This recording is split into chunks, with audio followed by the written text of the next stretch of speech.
ஏங்க எந்த MLA, அமைச்சரு government ஸ்கூல்ல அவங்க பையன படிக்க வச்சிருக்காங்களா? அவங்க பெத்த பிள்ளைய படிக்க வச்சிருக்காங்களா?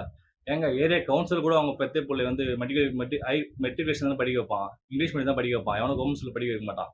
ஆனா ஒரு எம்எல்ஏ, எங்க விஜயனோட அரசு, டிவிகே அரசு, ஒரு எம்எல்ஏ வந்து கவர்மெண்ட் ஸ்கூல்ல படிக்க வைக்கிறாரு. எல்லா பிள்ளையும் அவங்க பிள்ளை மாரி தான். எல்லா ஸ்கூலும் ஒரே ஸ்கூல் தான். எல்லாருக்கும் அந்த பாரபட்சம் கிடையாது. எம்எல்ஏ வந்தாலும் அவங்க பையன் வந்து கவர்மெண்ட் ஸ்கூல் தான் படிக்க வைக்கணும். அந்த நம்பிக்கை இப்ப எல்லாருக்கும் வரும்ல. வந்துச்சுல்ல. இப்ப யாருனா சொல்ல முடியுமா அது மாரி? ஏன்னா, இப்போ கவர்மெண்ட் ஸ்கூல் தரமான கல்வி இல்லன்னு சொல்லியிருந்தாங்க முன்னாடிலாம். இப்ப விஜயன் அரசு வந்த பிறகு தரமான கல்வி குடுக்கப்படும் இனிமே. மெட்ரிக் செகண்ட் அதுவும் மெட்ரிக் இங்கிலீஷ் மீடியம் மாரி தமிழ் மீடியமும் அந்த அளவுக்கு வளர்ச்சி அடையும்னு சொல்லியிருக்காங்க. கண்டிப்பா வளர்ச்சி அடையும். எம்எல்ஏ இது மாரி பெரிய விஷயம் சார். உங்களுக்கு ரொம்ப ரொம்ப நன்றி.